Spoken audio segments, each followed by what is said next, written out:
So this is going to be the left. So remember, we end up with the binomial distribution. That's what we did, and you did have one formula on the test. Okay, so that was the binomial distribution. Okay, if you take this formula and put it inside that mu equal to the xpx that we did have before, and the result would be an easier formula to handle. So this is the one that I'm going to describe. And you get quite a lot of problem on this one on your assignment, and one of them would be given to you on your next test and even on the final. So it would be easy question to know. So this is it. We want to know what is going to be the mean. What's the formula for the mean?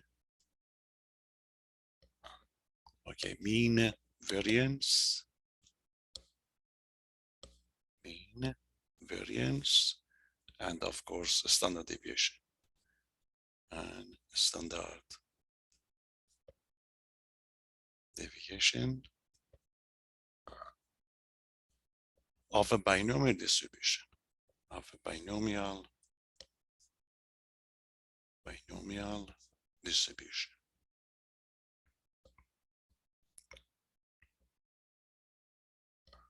Okay, so if you do the math, the following are going to be the formula that we are going to have.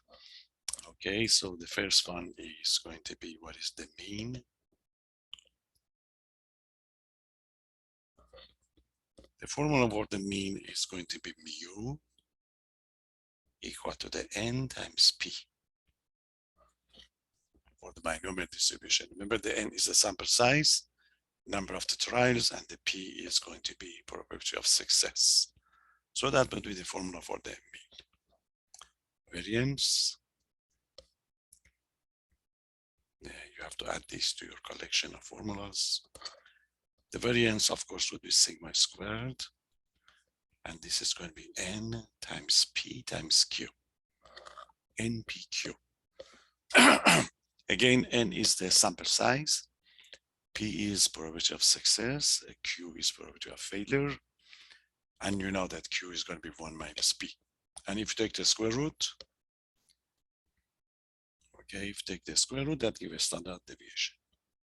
A standard deviation. So the standard deviation would be sigma equal to the square root of NPQ. And then you want to find it, you are going to do it in the following order. And we just remind you that this formula, n is going to be sample size. Okay, that would be the sample size, or it depends how they are going to give you the problem, or the number of the repetition or trials. Number of trials. So this is going to be the n. Of course, P is success probability of success. Okay, probability of one success. And the Q, which is going to be equal to the 1 minus P. Okay, Q equal to the 1 minus P. Of course, this is going to be failure probability. Okay, it's a failure probability.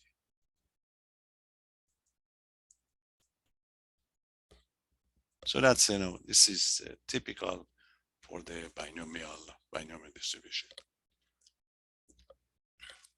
So we did one example to take care of it. You will see a couple of them in your next practice quiz, number 3. So the example is going to be,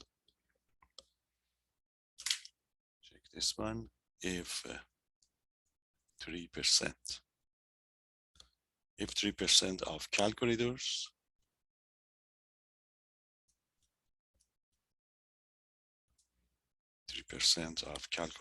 are working or are defective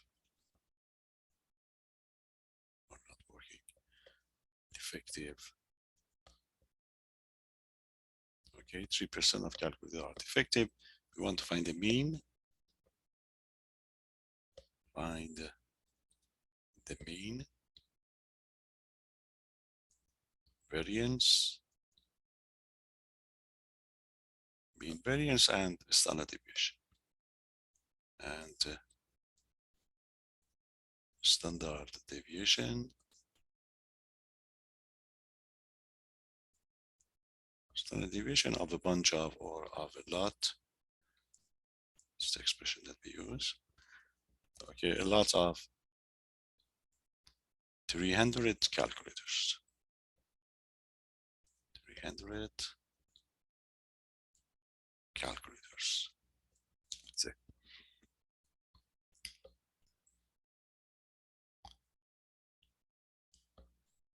As you can see, this is a binomial case because when you have a calculator, there are two possibilities. It may work, it may be in a good condition or not, defective or not. So that would be a binomial case. You can take the probability of success to be 3% that you're going to have. Okay, the sample size is going to be 300. And then you are going to find the mean, variance, and standard deviation using those three formulas that we talk about it. Okay, so this is going to be the solution. Just note that this is a binomial case or binomial distribution. So it is a binomial. Okay, it's going to be this is a binomial distribution or the binomial case with the following information. The information that is a p is equal to the 3%, which is 0.03. Okay, then your Q is going to be, this is 3%, so the leftover is going to be Q, would be 97%. 97%, which is a 0.97. And the sample size, the sample of 300 calculators.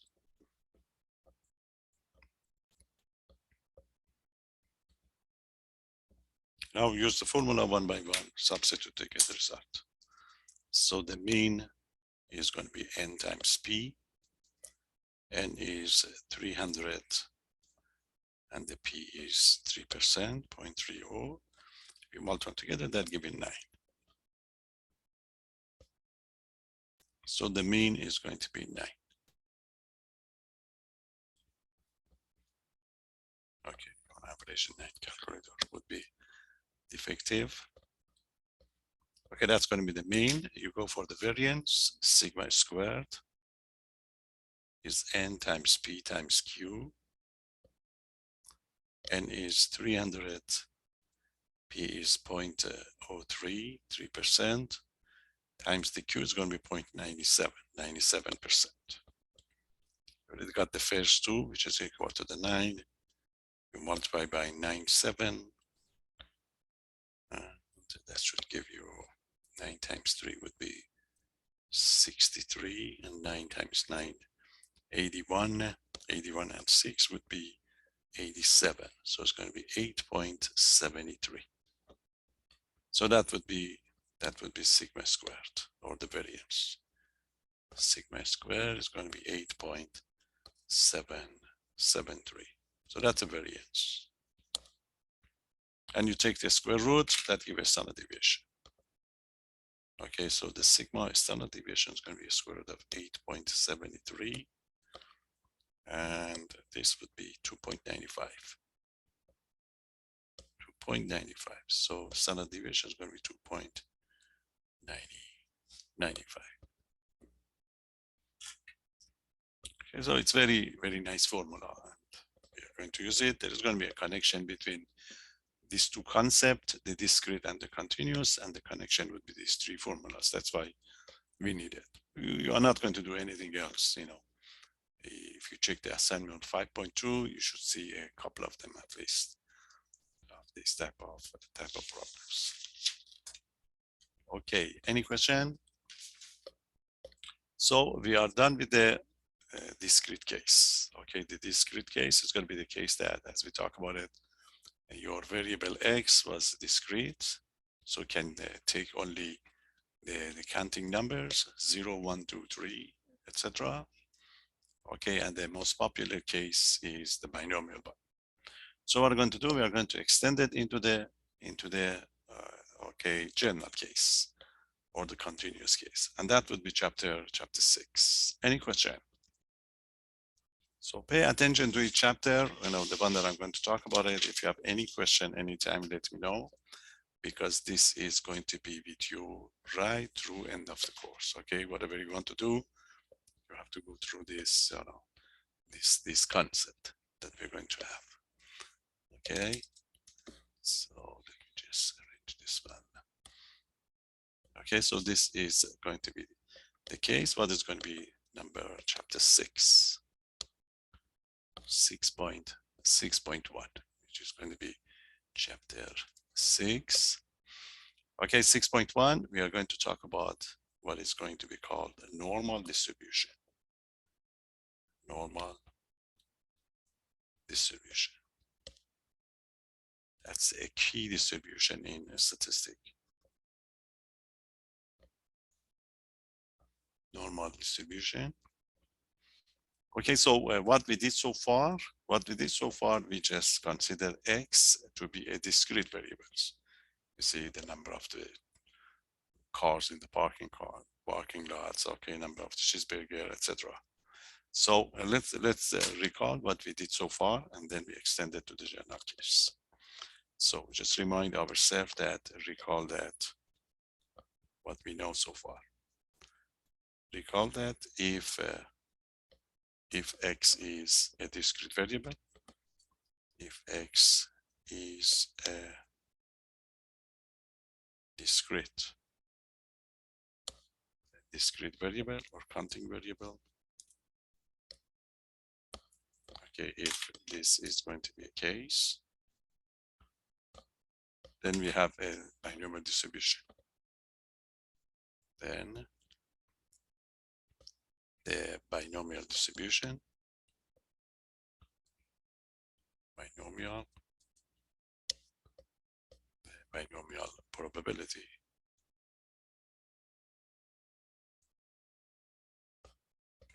distribution,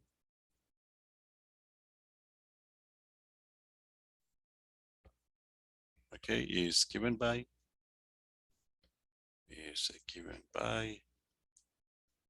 remember the formula was what? This is the formula, P of X or P of R, okay, the number of successes, I go with the X, P of X, remember the formula, or P of R, it doesn't matter. So this is equal to what? It's equal to n factorial. Let's repeat the formula once more. N minus X factorial, okay, times it by X factorial. And this is P to the X, Q to the N minus X, remember, probability of success. When of course this X can take values like 0, 1, 2, up to the N. That's a kind of function, okay, as we talk about it. It's a kind of function, but this is a special function that we are going to call it binomial distribution. Now, you know that each function would have a graph.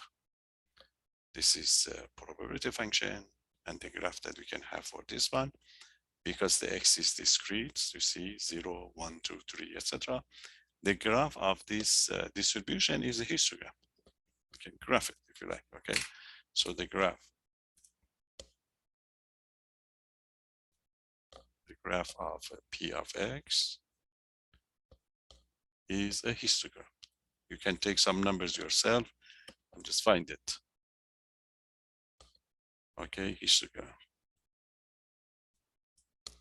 Because you see, you can have only dot, dot, dot, dot. It's like a piecewise defined function that we talked about it before. So if you want to, to graph it, it depends on the given function information that we have, but it would be represented by histogram. Remember, the histogram is this one. So you get the 0, so you can have 0, 1, 2, 3, 4, etc. You can go on forever. For each of these, you are going to get a value for your function. And if you put them together, that gives histogram. Remember the histogram? So if P of 1 is going to be this one, so you're going to have, for example, this is going to be the first part. Then for the other one, you may get, you may get this one. So that would be the second part. And then, then you may continue. You may continue getting, depends on the function. So these are going to be a situation that you are going to have. Okay, so the graph of the binomial distribution is going to be a histogram. But if you know that when we want to use it, we even give you a table. The table would go up to the n equal to 20. But if n is going to be very large, okay, so you are going to have many of these. So if the sample size, okay, if the sample size n is going to be large, then you can have this one. Then we have, when n is going to be large, so these bars, if you like, are going to be more and they are going to be closer to each other. So you may get something like this one. You see, you may get something like this because of the situation you're going to have. You see, those bars that you're going to have. It depends on your function, of course. It's quite a lot. These are going to be, such a close to each other, because you have to cover them. You see, you have to cover them on your x-axis. So when n is going to be very large, you get lots of these numbers. So they are going to be shrinking to each other, if you like. Now, the situation is going to be here. You see, when you get the number of these bars together, so you can cover it by a curve, if you like. You see, you can cover it, you put the covering on it.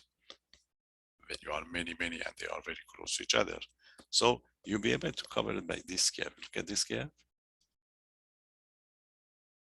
You see this curve?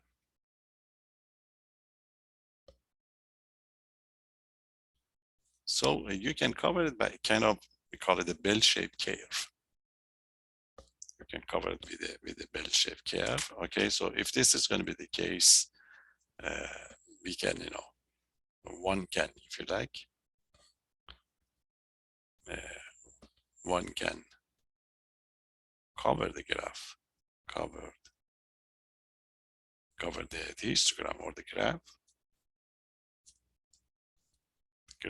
by what? By a bell-shaped curve, by a bell. Okay, bell-shaped curve or graph. You see, so this is a situation they're going to have. You see, the situation they're going to get is this is going to be again the x-axis. Now you are going to have a new curve. You see, this is going to be your curve. You see this curve over here. This curve would have a center. You see, the center is going to be there. You know that the center must be mu, must be mean. So the center is going to be mu here. And this graph is going to be symmetric. Symmetric means the area to the right and to the left. Okay, they are mirror image of each other. So this part is going to be 50% of the curve, the area under the curve. And this would be also 50%. And something nice about it is if you consider the total area, you see, if you take the total area inside, you know that this total area would correspond to the probability. And we know that the probability can be only 100%. So this total area is going to be 100%. And you know that 100% would be like 1. You see, that's the observation that we're going to have when n is going to be very large. When n is going to be very large, you see the excess, this seems to be, you can, so this is going to be, the x-axis, so it's going to be negative infinity and positive infinity.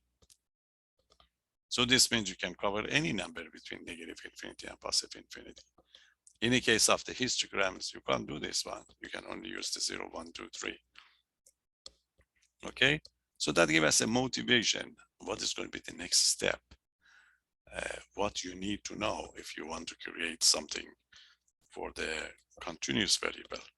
So we go in algebra and we look to see what type of function would have this type of graph, a bell-shaped graph. That function is a very famous one. If you have done, a course in algebra or you have done it in calculus, that's much, much better. And if you haven't done it, don't worry about it. But basically in algebra, this would be like a curve of the exponential function. You see this function, y equal to the e to the negative x squared. This is very, very, very famous function for the x between negative infinity and positive infinity. You see, if you graph this function, you can use your calculator to graph it if you have done it, you haven't done any course, and otherwise just believe it. So this equation, this formula would, of course, you have to modify it if you like. If you graph this one, the total area is not going to be 100%. Maybe it's going to be a portion of the 100%. You have to take care of it, and we are going to do it in a minute. So basically, this bell-shaped curve that you see over here would correspond to this formula, y equal to the e to the negative x squared. So what we are going to do is, we are going to introduce a new distribution. This new distribution can be used for any number between negative infinity and positive infinity. So it's a continuous one. It's going to be continuous and will give us a nice graph with the property that we talk about it. The total number of the probability must be 100%. And besides, the area under the curve here would correspond to the probability. So this means if you want to find the probability that x is less than 1, so you have to pick the one area to the left of the one. Then question of the probability would be changed to the question of the area under the curve. Finding the area under the curve, you can do it using calculus 2 or at the end of the calculus 1. This is a statistic. We are going to have our own calculator to do it. So what I'm going to do is I'm going to introduce this one as a new distribution. This distribution is going to be called normal distribution. So the normal distribution is going to be a distribution with a bell-shaped curve. Since the formula is complicated, unusual, and familiar to use, we mostly referring to this curve rather than the function, okay? So that you are not going to be worried about the algebra. But of course, this is, you must modify it. You have to bring some factor like the mean standard deviation to be able to do it. So what I'm going to do it, I'm going to change it a little bit, and I'm going to call it normal distribution. So that was the idea of how we arrive at this formula, or what is going to be the application. Any question? So the cases that you did before, the shape of the result is going to be this one. Okay, but in the general shape, if if the sample size is going to be 10,000, a million, okay, if the sample size is going to be large, then those histograms would be shrink together, if you like, and then you can cover it by a continuous curve, if you like. This continuous curve is going to be our normal distribution. Why we like it? Because it's a natural curve. So most of the phenomena in everyday life would satisfy this condition. If you collect the information regarding the heights of the population, of this class, it would satisfy this normal distribution. If you just collect the information regarding your weights, it's going to be normal distribution. And I give you a fair test. See, if I give you a fair test in statistics or in calculus, the result must be, if I graph the result, it must be normal distribution. That's why they like it. Okay, so I'm going to give you the official definition, and that will take us from there. So that was the motivation. Okay, so what's going to be official definition of this curve? We have to change it a little bit, but the result's going to be the same thing. So that's what would be the definition of the normal distribution. That was just the, okay, the motivation. So there you are. The normal distribution. The normal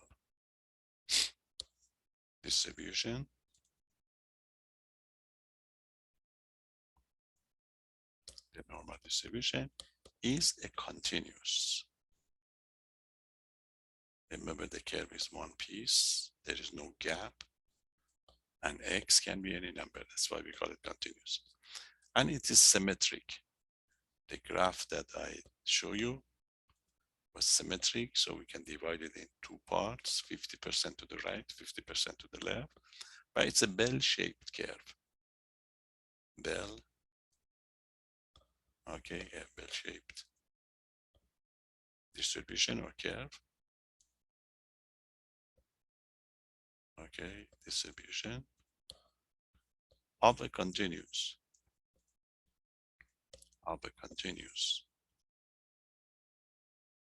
Continuous, not discrete. Variable x,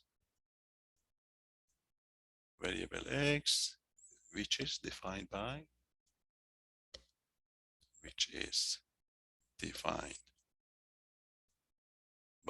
the formula. Remember, it's basically it's e to the negative x squared, but you have to put it in different format to get the, okay, the things that you need for probability. It's going to be, don't worry, it's 1 over sigma. Remember, the standard deviation times it by the square root of a 2 pi. Then it's going to be e to the, it was e to the negative x squared, but we have to modify it so that we make sure that we get the area under the curve to be equal to the 100%. It's going to be negative half times it by, we get this fraction. On the top is x minus mu, the mean, divided by the sigma, standard deviation. Everything is squared. Ding, that's going to be the 1. Of course, x can be any number between negative infinity and positive infinity. Okay, but if you forget about, all these that I put on the top and call it just x, it's just e to the negative x squared. But if you want to find the area under the curve in calculus, these things would happen.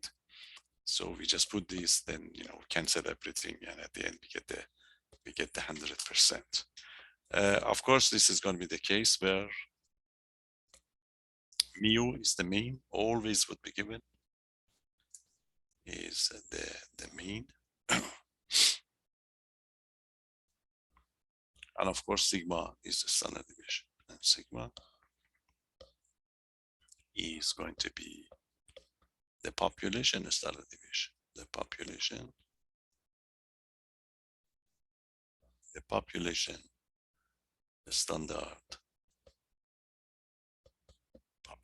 standard deviation. That's it. And of course, as I told you, this formula is difficult to handle. So we are ready to handle the curve. So the graph is going to be the one that we talk about it. You can use your calculator to graph this one if you like. But if you graph it, this is going to be the bell shape. This is the bell-shaped curve that we talk about it. The center of the curve is going to be mu. And this is the x-axis from negative infinity to positive infinity. And as we talk about it, it's symmetric. So this means this part is 50%. And this part here is going to be 50%. And 50%, and the 50% that give you 100%. So the area under the curve, okay, the area under the curve is going to be 100%, okay, 100%, which is equal to 1. Okay, so this formula is going to be called a normal distribution formula, the normal distribution probability formula. And this curve is going to be called normal curve, okay? And we stay with the curve rather than the formula that we put over there. This curve would have some properties, okay? So let's check the properties. And these are the ones that we're going to use, okay? Note that. The property that we have, the first one is just the mean. For the normal distribution, the mean, median, and mode, all of them are the same. It can be proved mean and mode are equal and located at the center.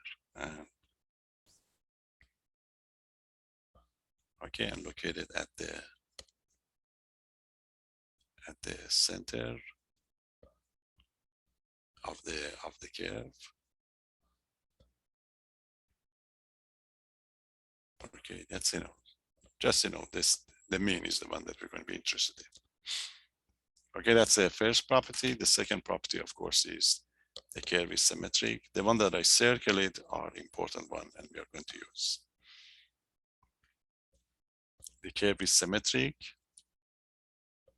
That would be very useful for finding the probability. So the curve is going to be symmetric. It's going to be symmetric about the mean. Means the mean is the center. About the mean. I've already identified on the top. If you like, you can do it again. So this is what we mean. We have the curve, and this is exactly the center. So the portion to the right, to the left, they are mirror image of each other. 50% and 50%. Okay, that's going to be the case. Any question? The next one, which is very important again, we're going to talk about it, we make it official. And the total area under the curve is, of course, 100%. So the total area under the normal curve, under the normal curve is equal to 1, is 1 or 100%. Okay, it's going to be equal to 1 or 100%. That's why we can use it for the probability. Okay, so if this is going to be your curve, is total area under the curve. It's going to be 100%, which is the same as 1. That's why you add those numbers so that you make sure that you get this one right, if you like. Okay, that's going to be the third property that we're going to have. And the most important part is the last one, number 4. Number 4, these areas can be considered as a probability. So there is a one-to-one correspondence, if you like, between, okay, the area under the normal curve, under the normal curve, area under the normal curve. This area corresponds. Okay, that's corresponds. Okay, these areas correspond to the probability. the probability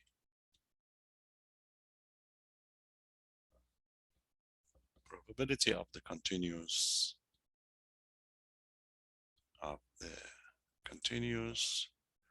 okay, variable x. We're going to explain this one. So all the question of the probability would be changed to question of the area under the curve.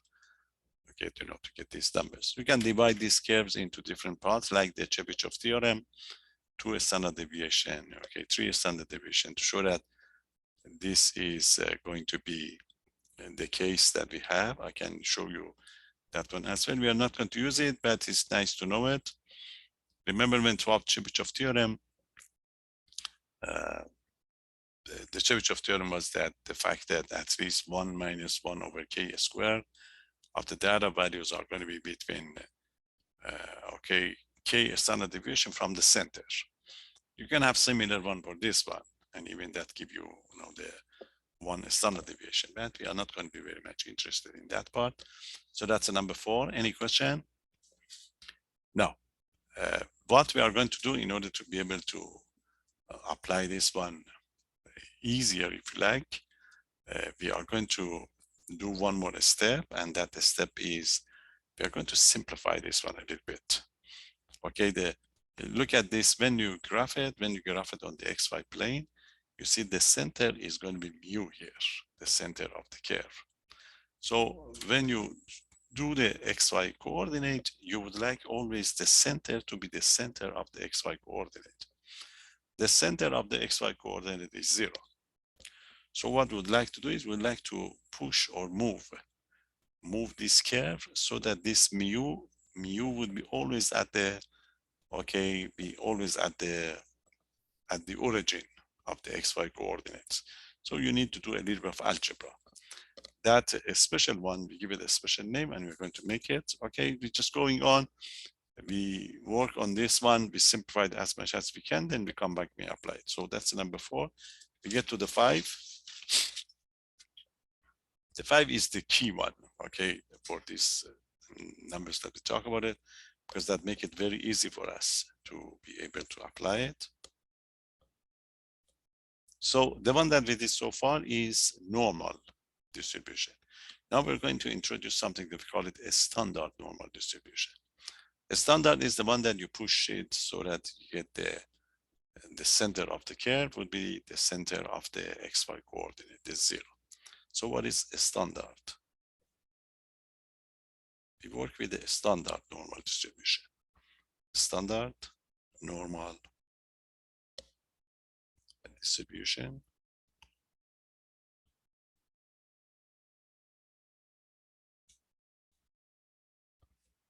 Okay, what's going to be over here to get the standard normal distribution? Now, a standard is when that mu is going to be equal to the 0. You see, if you go back to the formula, that if we take the mu to be equal to the 0, the mean, and a standard deviation to be 1, and sigma to be equal to 1. If we get these numbers in the formula, then what we are going to have, you see, then we have, remember I write the formula for you. So that was the original formula. Originally it was 1 sigma times it by radical 2 pi e to the negative half times it by x minus mu over sigma all squared. That's the original formula. If you substitute, change the sigma equal to 1, you see it's going to be equal to 1 over. If you change the sigma into 1, so it's going to be 1. Okay, that would be 1, and we have the radical 2 pi, and that would be e to the negative half times it by, that is x minus mu, which is going to be minus 0. Minus 0 divided by 1 all squared. What's going to be the leftover? The leftover would be y equal to, that would be only 1 over radical 2 pi. Okay, 1 over radical 2 pi. And the top would be e to the, okay, it's going to be e to the negative half, only x squared. See, that make it much easier when you compare it with the, okay, with the other one that we talk about it. Okay, this new one is going to be called a standard. Okay, this is going to be called, this is called a standard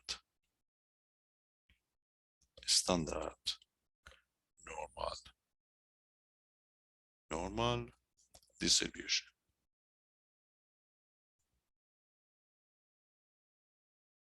Okay, so it's going to be a standard normal distribution. You see, in this case now your graph would be, you see, this is going to be your graph again.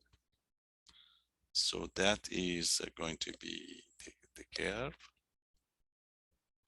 Now the center, you see the center would be 0. If the center is 0, then the numbers that you can have, you see, this is going to be 1, this is going to be 2, this is going to be 3, and you can continue. And this would be your -1, and that would be your -2, and that would be your -3 in the case of the normal curve. Any question? No. The trick is, look at this one. Look at this formula. You see, this is just x squared. X squared, or just, you can call it whatever you like, the box is squared. But look at the original one. Look at this original one.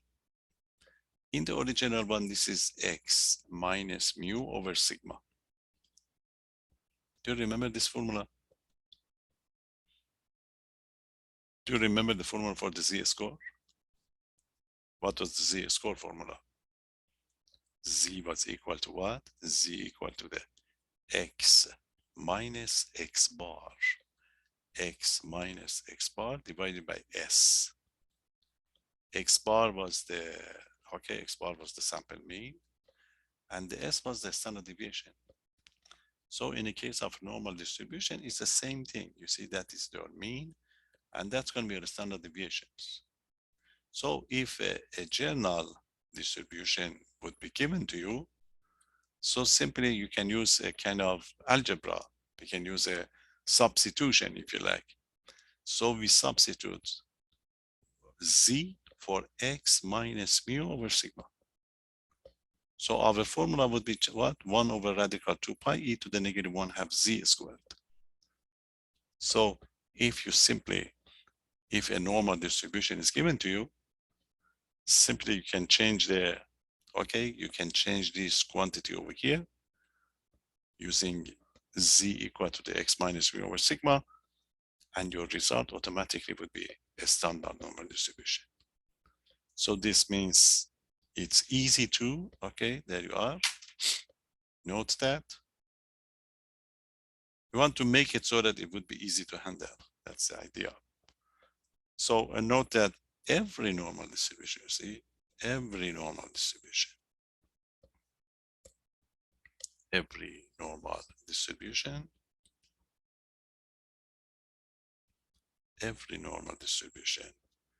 it can be converted, changed, can be converted into a standard normal distribution. A standard normal distribution.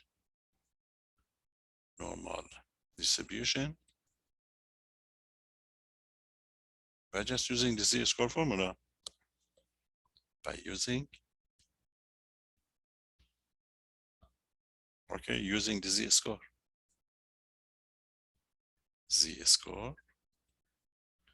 because z square is exactly what we use in a normal distribution. Z equal to this. So it's going to be x, not x bar, x minus mu divided by sigma. You see, if you use this one, then we have, you see, we have, let's say, P of z, if you like, is equal to the 1 over radical 2 pi e to the negative 1/2 of z squared, or z squared over 2.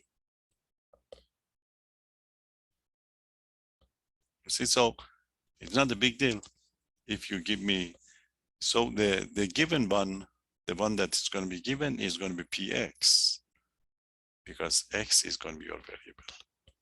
But you quickly, using the z square formula, you change the x's into the z.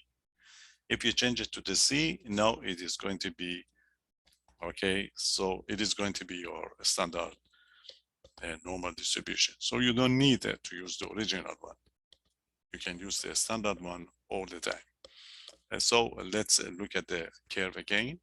So in this case, again, for the last time, in this case, the normal curve, the one that we did have, the normal curve is going to be called the z curve. It's called the z curve. Z curve because your variable would be z now. So this is going to be the graph. Look at the graph. This is going to be the graph. And this is z-axis, okay, that is z, not the x-axis, z values. And so the z values, this is going to be 0, and this is 1, 2, 3, exactly z score that we did before. Remember, anything between -2 and 2, we consider to be usual values, as you did one of them on your test about that age of the Helen Mirren. And these are going to be the z numbers that we're going to have. Okay, and the z, you know that if z is equal to +2, means you are twice or 2 standard deviation from the center, 2 standard deviation above the center. So you bring all those type of arguments that we did have before. So this curve would also have the property that we talk about it. 2 property that we are going to be interested in. The first one is the total area under the curve. The total area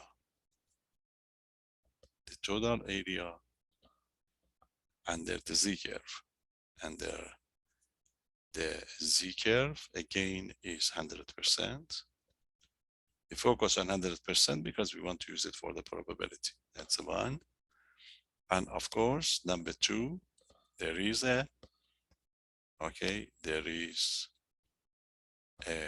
correspondence between the area and the probability. Correspondence between the area and probability.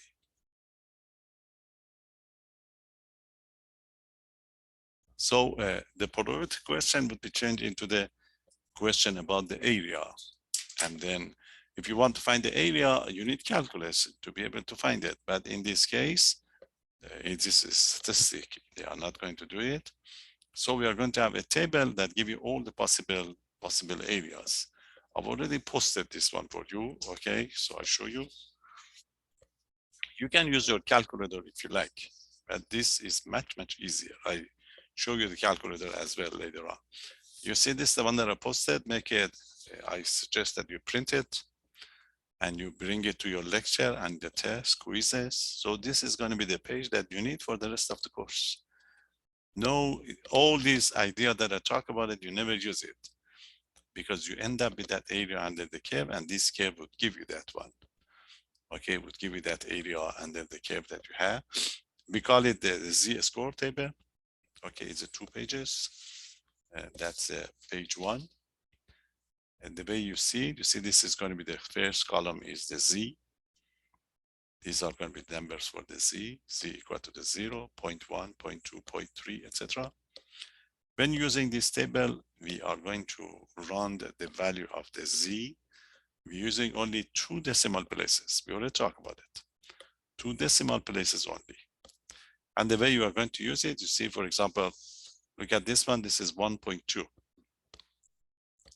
This is 1.2, and this number over here is the area to the left of the z numbers. This is going to be the area to the left for the 1.2. This would be for 1.20. If you have 1.21, this is 1.21, 1.22, 23, 24, 25, etc. So you have to locate the numbers first to see if you want to find 1.46. That's 1.4, 1.0, 1.1, 2, 3, 4, 5, 6. You read these numbers. These numbers are going to be area under the curve, and eventually they are going to be probability numbers. So all the one that I talk about it, you just get back and use this one. I give you a break, okay? If you can print it, okay? But otherwise do it for future, okay? Then we come back and we are going to work on this one to see how we find those area. If you want to solve a normal distribution problem, you have to change the x into the z first, then the problem is going to be just reading these numbers. There are going to be 3 cases. We are going to work on it. And when we are fine, then we go and we check the numbers. It's going to be this the facts for the rest of the course. So make sure you bring this table with you. Okay, it can be done with your calculator. Okay, those TI-84 would do it for you, but the numbers are different. And when we get the interval, you have to do a couple of things to do it, but this is much easier. But you know, it's up to you. So it's 11:14, 10 minutes. We come back and we tell you how we're going to use the table and to get the problem of the normal distribution. Okay, it's already posted on the cameras. See you in 10 minutes.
Okay, so what I'm going to do, I'm going to show you how I'm going to use that that table, the Z score table, and the problems that you may be given. So basically, this is going to be the meaning of this table. You see, that's going to be, as I talk about it, the Z number would be given to, the Z are going to be something between now. The numbers mostly between 3 and -3. So the last number that you can have is a 3.4 here. You see 3.4. If it's going to be anything bigger than 3.4, we just consider this last number. In your book, they said consider to be 1, but we don't go with the 1. The way you're going to consider this curve is you can, just make a note for yourself. This curve, you see, this is going to be the Z curve that we're going to have. So if you pick a Z number, you see if you call it a Z naught here, this table would give you the area to the left of the Z naught. The area to the left of the Z naught. You see the area to the left of the Z naught we talk about is like the probability. So this would be the area to the left of the Z naught, or probability. You see it's going to be probability that the Z is going to be less than Z naught. Less than Z naught, we identified the probability by area. Okay, so less than Z naught is going to be the, so over here, give you those probability that you're going to be interested in. So for example, if your Z naught is going to be 3.2, this is 3.20. So that probability would be 0.9993, which is 99.93%. If your number is going to be something like 3.5, so it's going to be 3.0, 0, 21, 22, 23, 24, 25. So that gives you the probability in question, which is 99.94%. Okay, so you must know that this table would give you the area to the left of the Z naught only, to the left of the Z naught. A problem that we're going to have is going to be, remember, probability of at least, at most. You may have to find the area to the left of the Z naught. You may have to find the area to the right of the Z naught, or there is going to be a 2 Z numbers. So I'm going to give you this type of examples so that we get to know it, and at the end we come back and we go back and we give you the real life example. But each of these would be given to you on the next test, and be careful. Okay, so we're going to have the following.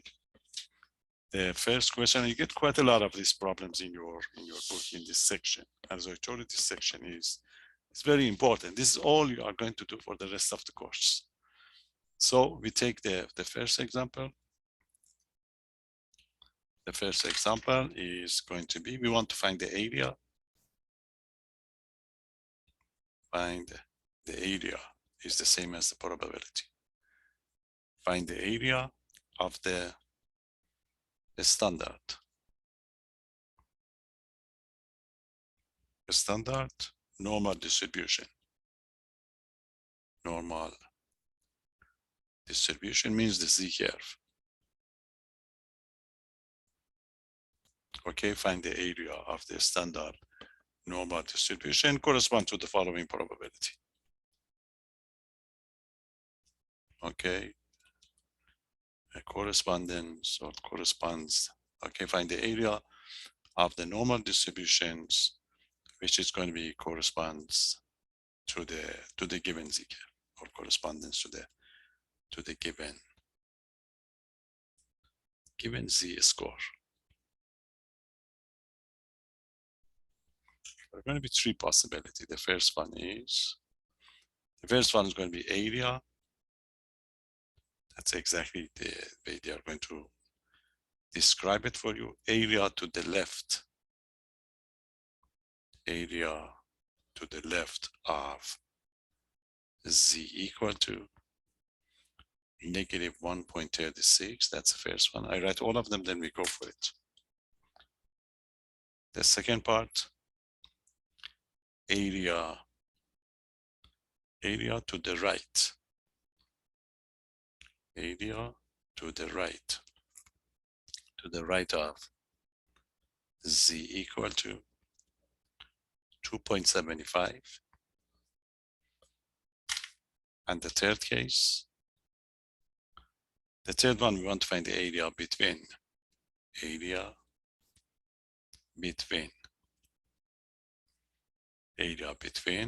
z equal to negative 1.23 and z equal to 1.85.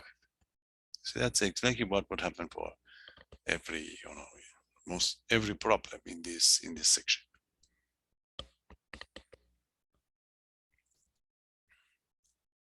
Okay, are you ready?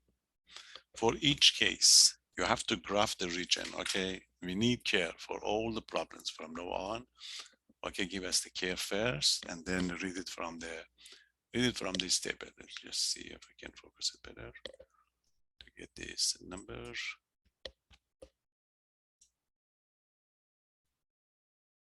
Yeah, that seems better. Okay, so this is how we're going to take care of it. Solution. The first one, you see, get the z curve. So that's number one. Get the z curve for yourself. This is going to be your z curve. Okay, and this is going to be the center 0. So locate the number. The number is z equal to negative 1.36. So it's going to be almost here. Okay, so this number would, this is going to be, negative 1, negative 2, if you like. To be more precise, this is negative 1, negative 2, negative 3. So your number is going to be here. So you identify the number. Okay, so this is going to be your number, z equal to the negative 1.36. They ask for the area, okay? They ask for the area to the left. You shade it, area to the left. Since the area to the left, that's the exact number from the chart. So what you do, you go to the z table. This is the z table. Your number is negative, so is the second page, negative. So you identify the negative 1.36, negative 1.3 first. This is negative 1.3. Okay, but it's a negative 1.36. So for the 6, you see this is 30, 30, 31, 32, 34, 35, 36. And you see it on the top here. You see on the top. This is the second digits that we're going to have. Okay, so this is it. We get a negative 1 point, negative 1.3, negative 1.36. 6 is here. Okay, so the number is going to be 0.088 or 869. 869, you identify the number. Okay, so this is going to be the probability in question is going to be 0.0869. You have to change it to the percent. Don't round it. Just give us as is. 8.69%. And this would be the probability later on. So this would be the probability that z is going to be less than negative 1.36 is equal to the 8.69%, and then you're done. It's the way we operate for the normal distribution. Any question? So that's a case one. Case one, area to the left. You shade the area so that you can see it. You look for these numbers on the table. It's a negative page 2, it's positive page 1. You go for the negative 1.3 first, then you move to the right to make the second digit. Read the number, change it to the percent. Don't round it. That give you the first case. Any question? That's the case one. It's like, the probability of at most, at least. So let's get to the case two.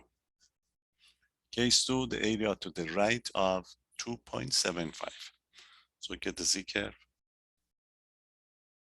That is going to be the z curve. This is your 0. Okay, you have 2.75. So suppose this is 2.75. 275. Area to the right, shaded. This is going to be the area in question. Okay, you have to give us the graph all the time to get these numbers. What's the question?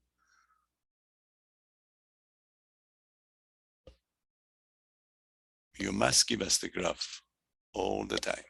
All the time. Without graph, we don't accept it. Even if you use your calculator, you must give us the graph. Because this graph would mean something from now on. Okay, that's going to be the one. So, you know, you can use your calculator, we don't mind. You can use your calculator, even with your calculator, you need to get the graph. You locate the area. You locate the area and then you give us the numbers. The table is posted on the canvas.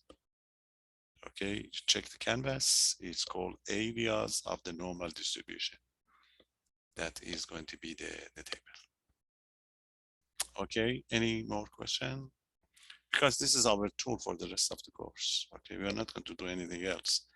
We are going to discuss different concepts, but at the end of the day, the table or the calculator, we don't mind if you want to get the calculator. But when they talk about the area, you have to identify the area. Okay, so let's see what is we are going to do with this one. You see 2.75. Remember the table would give you the area to the, okay, the area to the left, but this is the area to the right. So what you have to do, remember the total one is 100%. So what we can do is we can find the complement. It's a probability. You can find the complement. So this area is going to be, this is what you may miss on the test. It's going to be 1 minus. Okay, the total one is 100%. The total one is 100% or 1.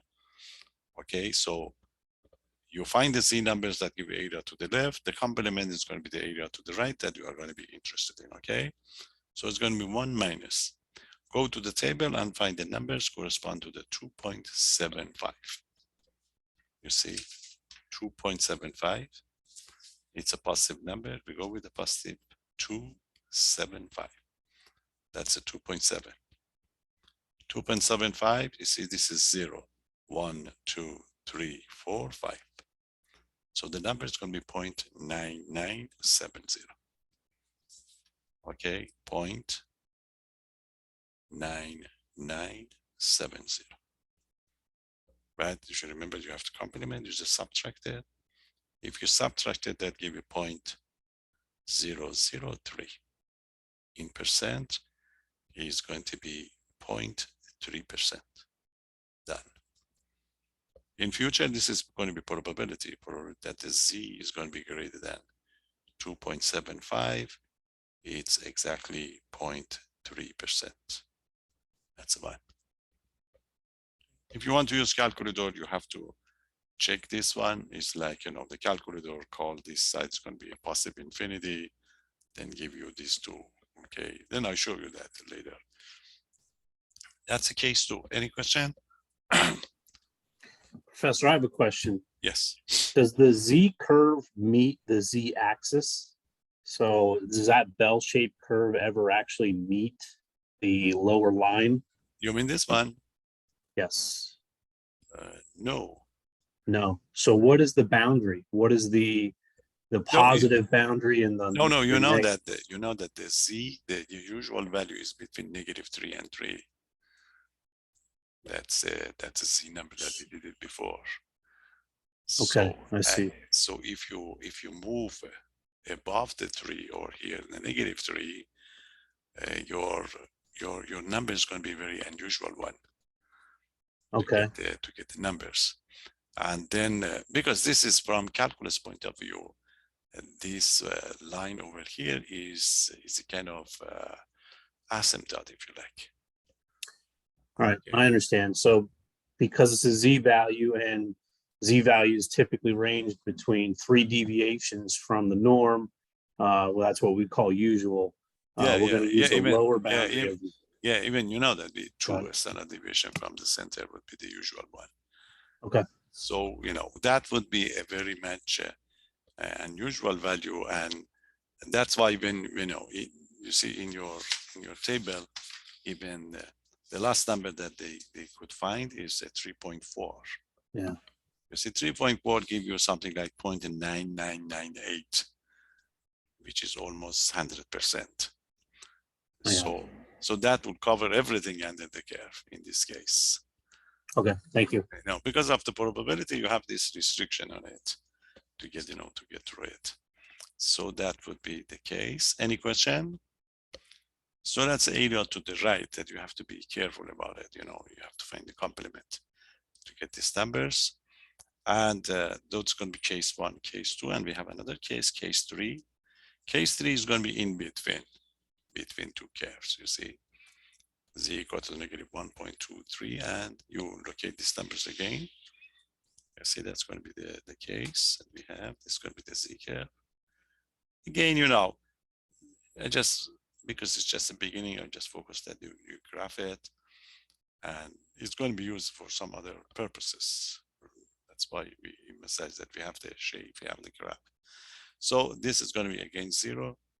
The numbers that you have, the numbers, one of them is negative. So, take this one to be the negative 1.23, and then you have a positive number, which is 1.85. So the area in question is this one. You see, the area between two curves. Any suggestion? How are we going to find this area from that Z curve? Remember, the Z curve give you only the area to the left. Do you like get the answer for the left and the right and subtract it by any chance? Yeah, yes, that's one. Yes, you are right. Very good. Yeah, because you know that if you find the Z numbers correspond to the negative 1.23, that give you everything to the left. And if you do this one, that give you everything to the left of this part. So if you subtract it, you see the bigger one minus the smaller one. So automatically we get the area in between. Yes, so we go to the table and we pick these two numbers. See, that's about negative 1.23. You go for the negative 1.2 first.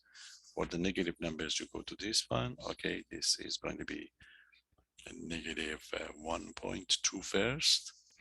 Negative 1.2 is a negative 1.3, so it's going to be 0, 1, 2, 3. So for this number, it's going to be, you end up with a 0.1093. That is going to be for that, okay, 0.93. And the other number that we have is 1.85. So for 85, you go here. So 1.8 first, this is 1.8. You have the 5, so 0, 1, 2, 3, 4, 5. And that gives 0.96778.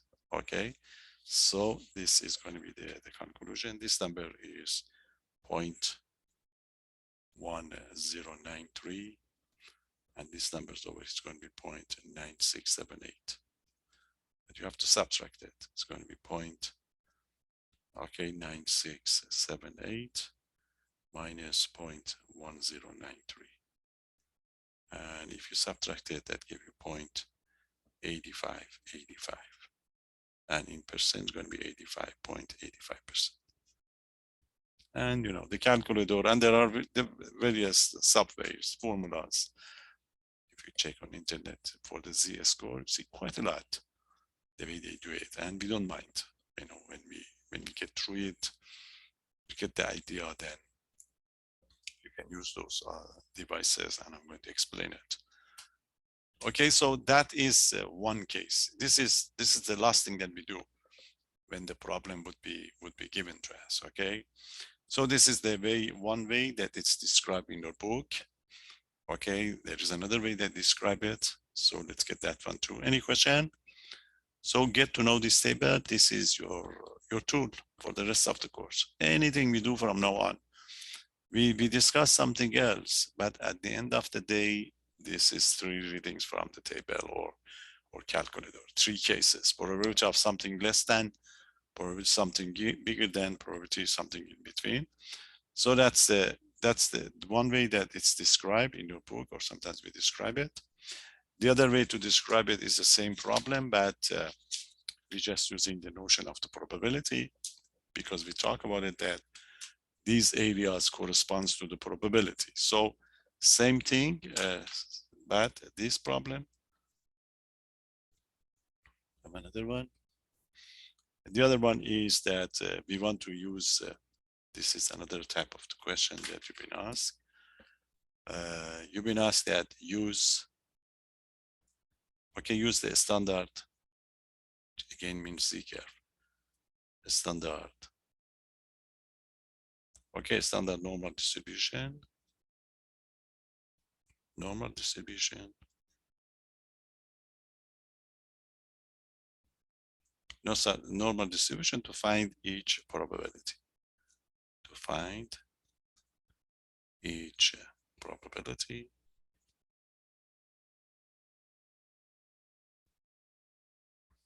Again, 3 cases would be given.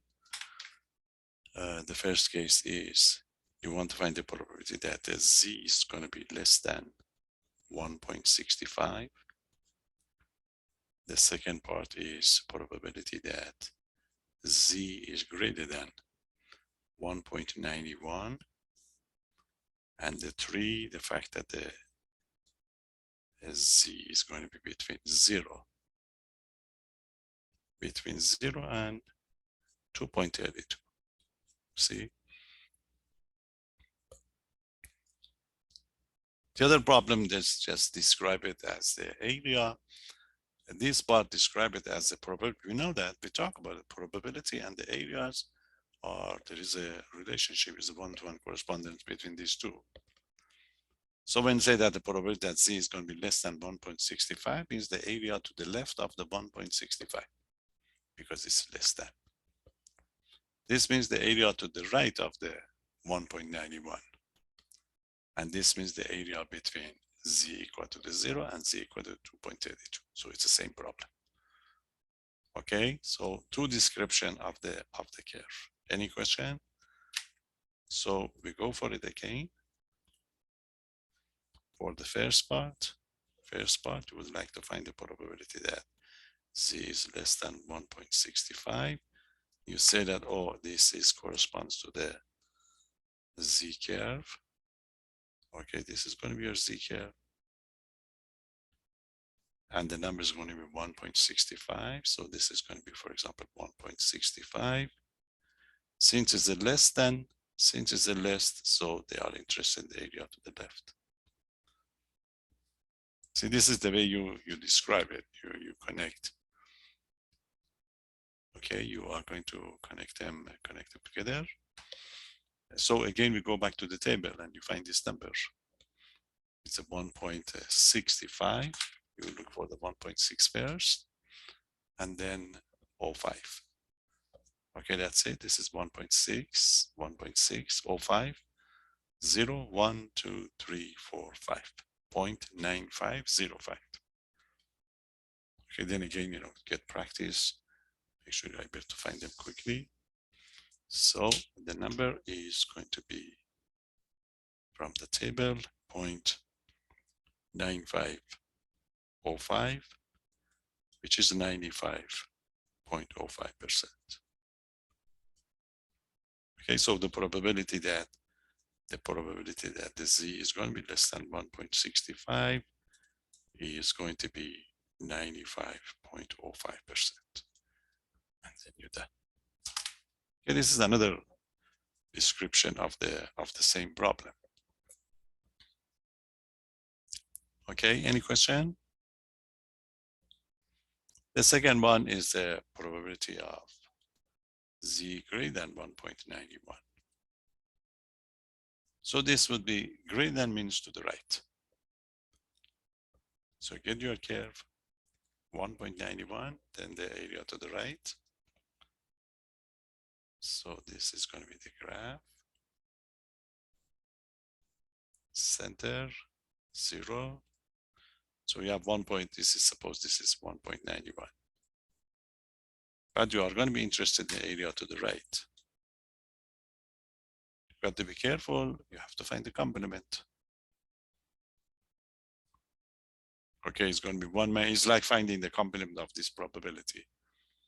Remember, the complement would be 1 minus, the other way around, z less than or less than equal to the 1.91.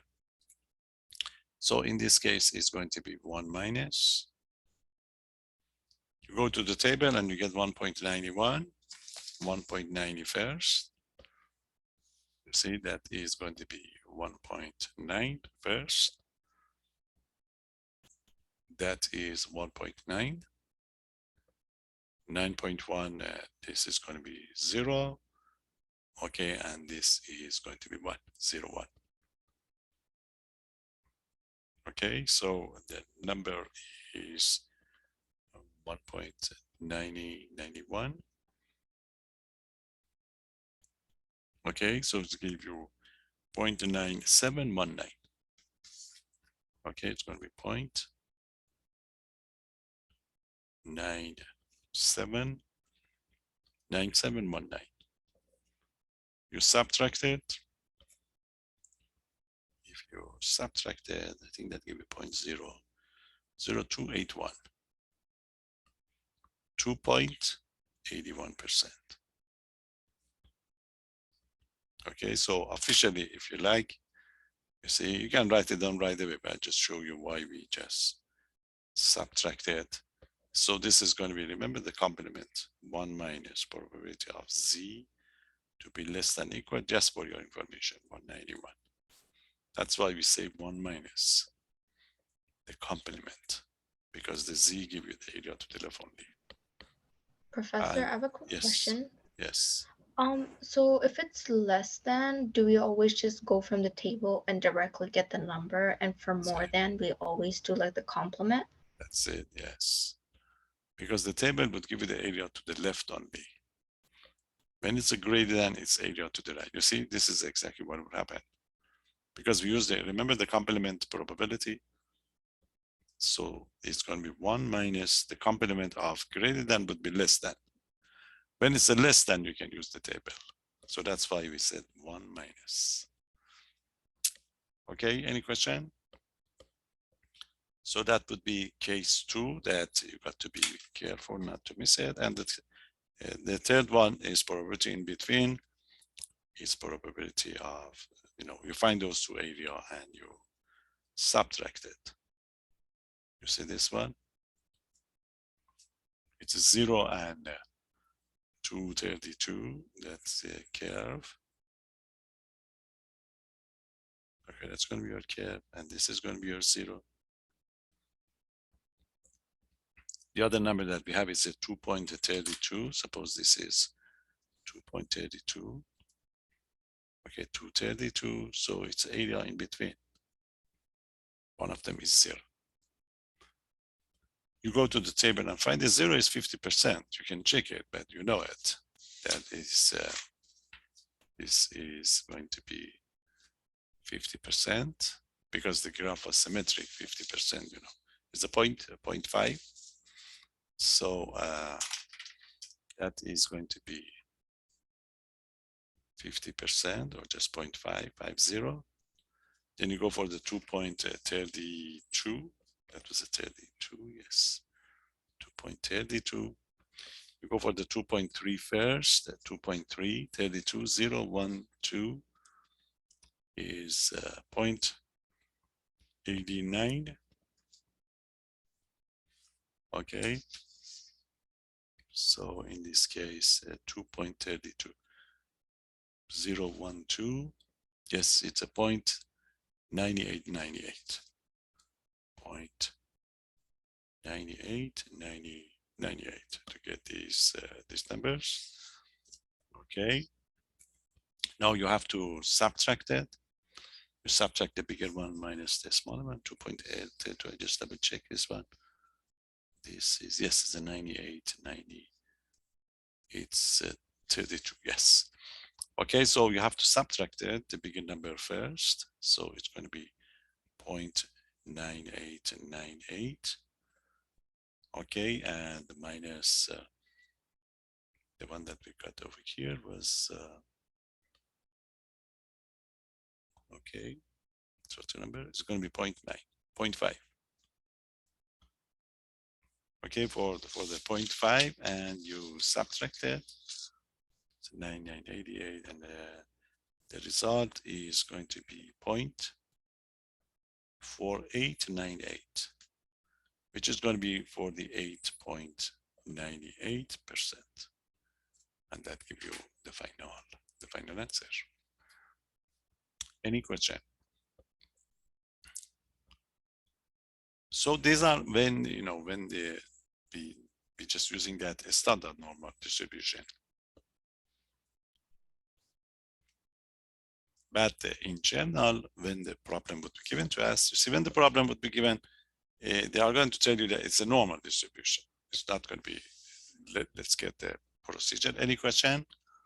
So either probability or the area is going to be the same thing. As soon as you get to the standard normal distribution, you change it to the z, then you'll be able to do it.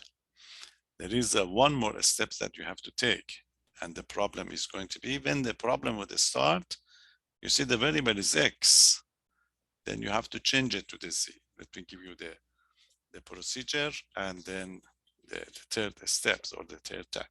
You see the procedure is going to be this one. So you are going to be given a normal distribution. You see the normal distribution in the problem. They are going to tell you it's a normal distribution. You can't miss it. When they say it's a normal distribution, this would be the normal distribution. You see, this is going to be x, and then you are going to have the mu, which is the mean, and you are going to have a sigma, which is the standard deviation.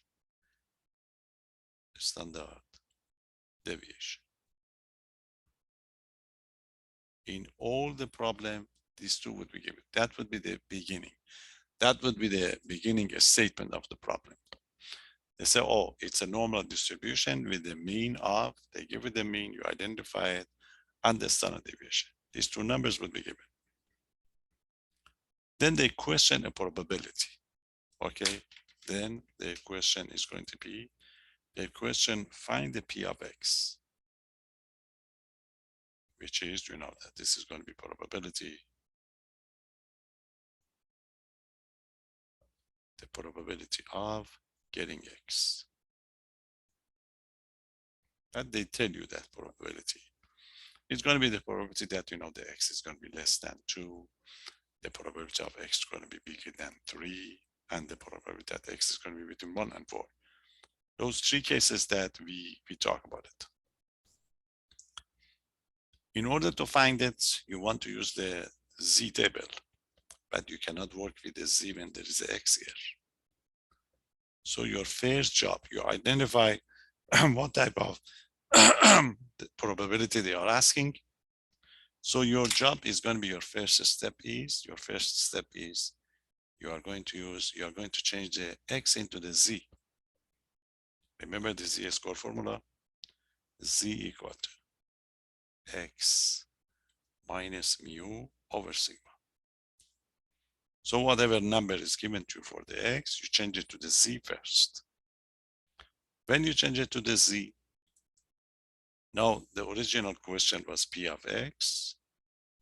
Now that P of X would be the same as P of Z. The same property. If the P of X is going to be less than 2, for example, you find the corresponding Z, you may have the probability of Z to be less than 2.5.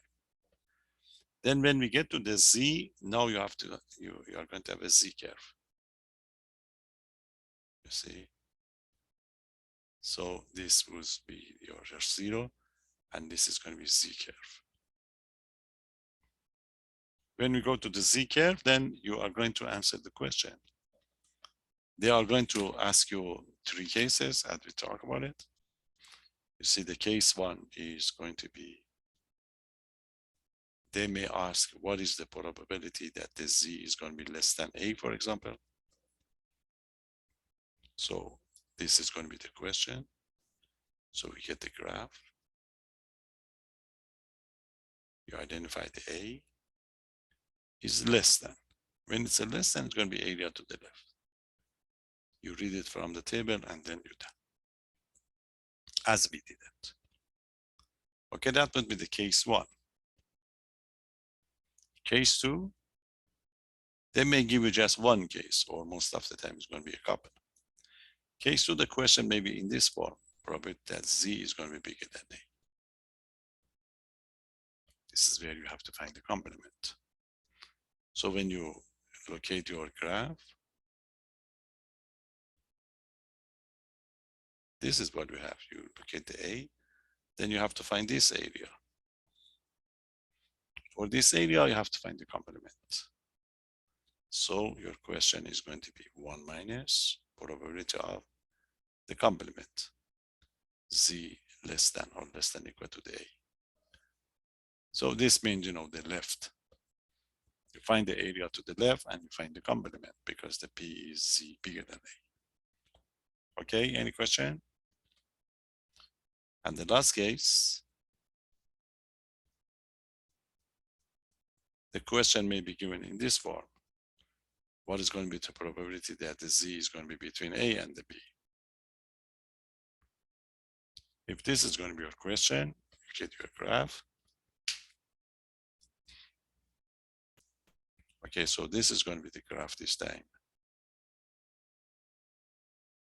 And you have to identify the A and the B. It's going to be B and it's going to be A. So the question is going to be this area.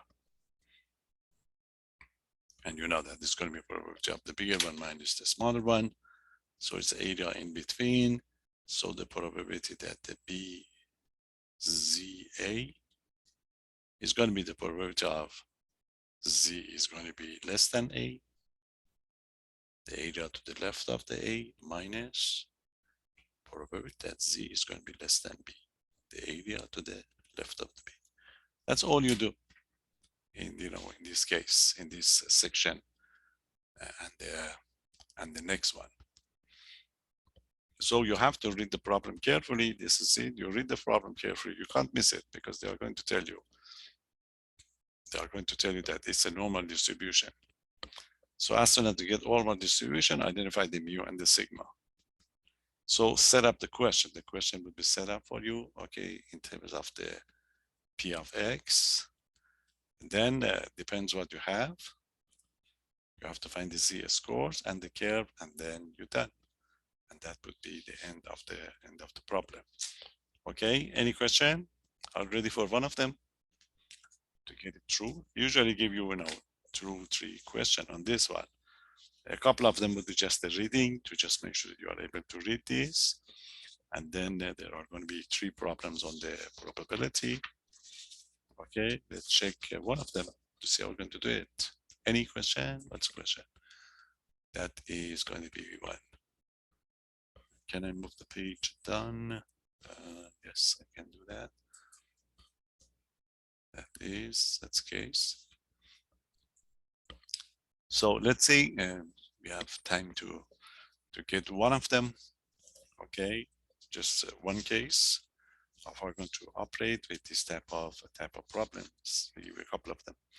Okay, so make sure you are able to use the table, or if you want to use calculator, that would be fine. And we have 2 types of problems. Let's check the first one. Let's at least check one of them to see. You get the 1 question, 2 question from normal distribution, of course, in your next quiz and the test. And on the final, there are going to be a couple of problems related to the normal distribution as we go on. But so far, we get 2 of those. Okay, let's quickly try to give you one example. So there were the preparation and your big question on this. Okay, let's see what is going to be this question. The question is about I think the recycling newspapers. So each month, let's see what's the information. Each month, an American household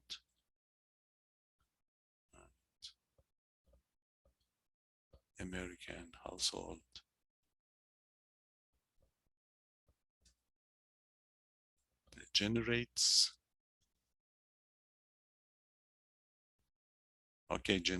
an average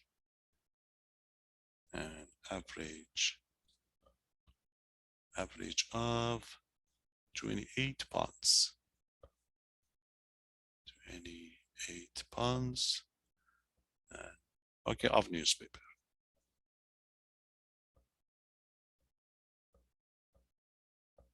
Okay, newspaper.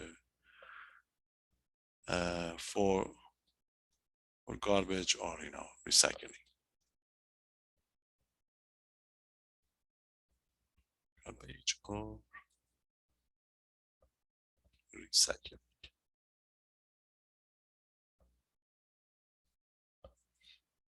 Okay, so the average amount that we usually garbage is going to be 28 pounds. So what is going to be the question? We assume that,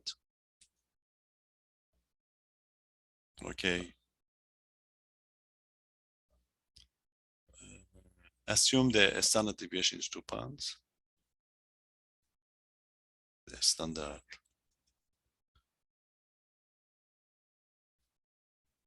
deviation is 2 pounds. Okay, 2 pounds. And the variable means, the amount that you are going to waste or recycle. And the distribution and the variable. And the variable is normally distributed. Is normally distributed. See, as I told you, so basically so far we have a normal distribution. As soon as you see the normal distribution, you have to identify two numbers, the mean and the standard deviation, always would be given. So the mean mu is 28, the standard deviation is 2. Okay, that would be the starting point. Then they pick a sample and they ask you a question. They pick one person out, in this case, one household. Okay, so if a household, okay, if one person, the household is selected, is randomly selected. You ask the question of the probability. We want to find the probability. Find the probability of its generating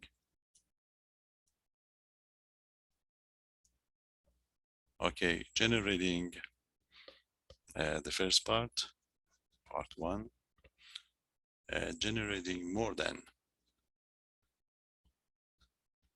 30.2 pounds per month. Okay,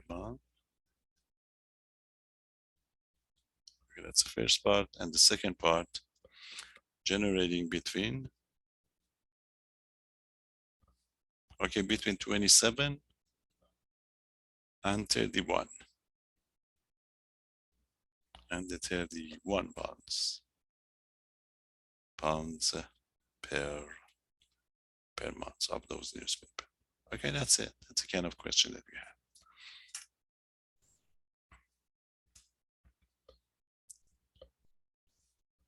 Okay, so it's a normal distribution. Quickly you identify the mean and the standard deviation, and then you just go to the question, change them into the symbolic form, and go for it. Okay, are you ready?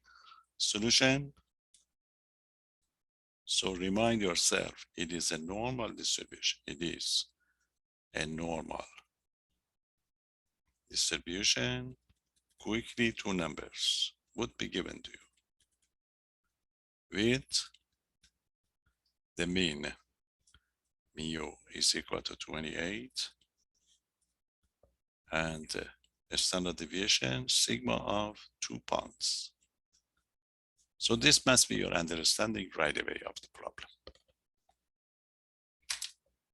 Now we go to the part 1. X is the variable. X is the number of the pounds. So the question is going to be, what is the probability that X is more than greater than 30 point, okay, greater than 30.2. That is the question. As I told you, this is X. Change it to the Z. It's going to be Z greater than something. It's going to be area to the right. Go to the table and find it. Okay, so we're going to find the Z score. Find the Z score. Okay, Z score for what? For X equal to 30.2. Make sure you get the formula right. Z equal to X minus mu over sigma. Substitute. X is 30.2. Mu of 28, sigma of 2. Carefully do it, even if you use your calculator, it's going to be 2.2 over 2. You divide using 2 decimal places only. In this case, it's divisible. It's not going to be divisible, 2 decimal places only. Question? Now we say, oh, I want to find the probability that X to be greater than 30.2. It's the same as finding the probability that Z to be greater than 1.1. That's it. Go to the Z curve. It's greater than. It's area to the right. That is going to be your Z curve. This is 0. You have 1.1. This is 1.1. It's area to the right. So you have to find the complement. Okay, so there's going to be 1 minus. Going to the table and identify 1.1. 1.1. 1.10 is 0.8643. 0.8643. You subtract it, that give you 0.1357, which is 30.57%. That's it. So the probability that the household would recycle more than 30.2 pounds newspaper is 13.57%. This is going to be the chance that you're going to have. It's a very easy problem. You get it right away. Okay, what's the question? I don't see the link on the thing. It is on the canvas. Just check it. I cannot check it now. It's you can see it from the first page, the front page of the course, or it is posted in the pages of the canvas.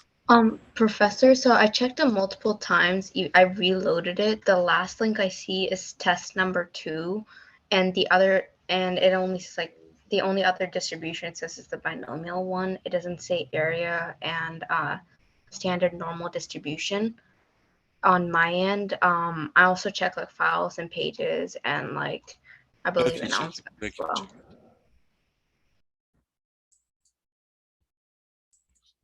Posted.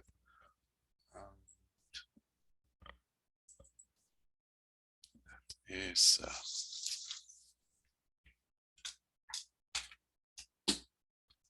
Polymer.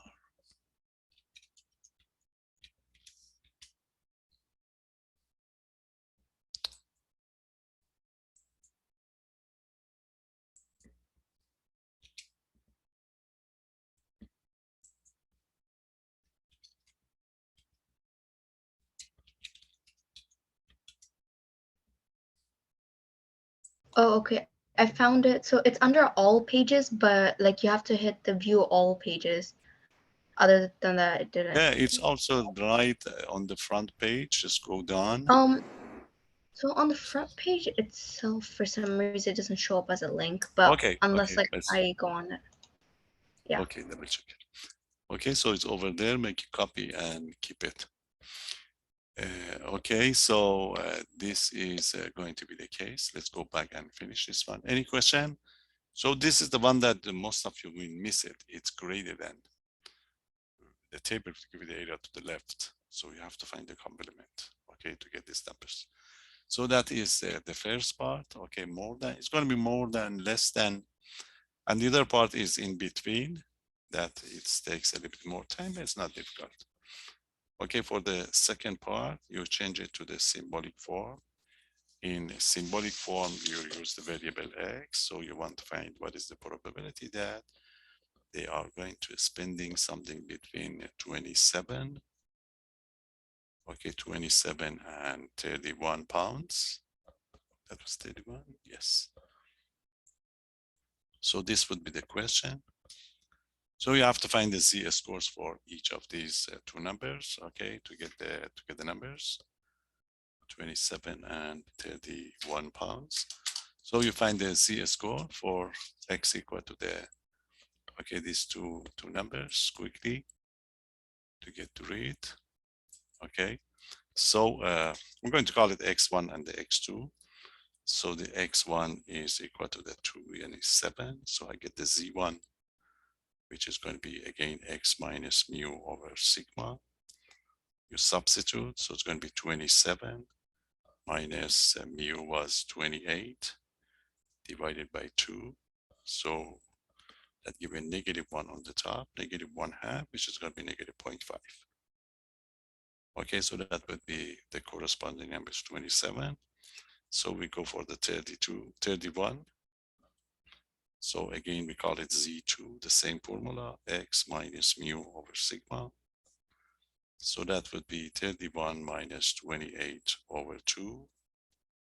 Okay, so that gives us 3/2 is a 1.5. Remember, these numbers are nice, but if it's not, 2 decimal places. You round it to 2 decimal places. Now we get back to the question, it's a P of 20x between 27 and 31. So we change it to the Z format. It's a -0.5, less than Z, less than 1.5. So it's the area between two curves. So that's it. Okay, this is going to be your 0. You have a negative number. Suppose this is a -0.5. And you have a positive number, which is 1.5. And you are interested in this area. You go to the table and you find the numbers. Okay. So the numbers that are going to pick, you can check it for yourself. For the -0.5, that should give you 0.3085. And for 1.5, you must get 0.9332. And you subtract it, the bigger one minus the smaller one. Remember, the result must be a positive number. 9332 minus 0.30, okay, 85. And if you subtract it, so that gives you 7, 9. It's going to be 7, 8 would be 9, that give you 4. And it's a 462. Okay, 0.6247, which is going to be 62.47%. So that's a chance that the household would recycle something between 27 and 30 pounds of newspaper per month. And be done. You see, very nice. Normal distributions to get these numbers. There is only one, something we call it converse problem. We do it next time.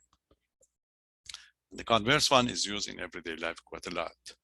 You see, when order a pizza, they said it takes 30 minutes. If they cannot deliver it in 30 minutes, they usually offer you a free pizza. So we find out how they know that it must be 30 minutes. That's a normal distribution. You know, we talk about it, this one next time. Okay, that's it. Any question? So read it carefully. This is your job for the rest of the course, really. It's quite interesting.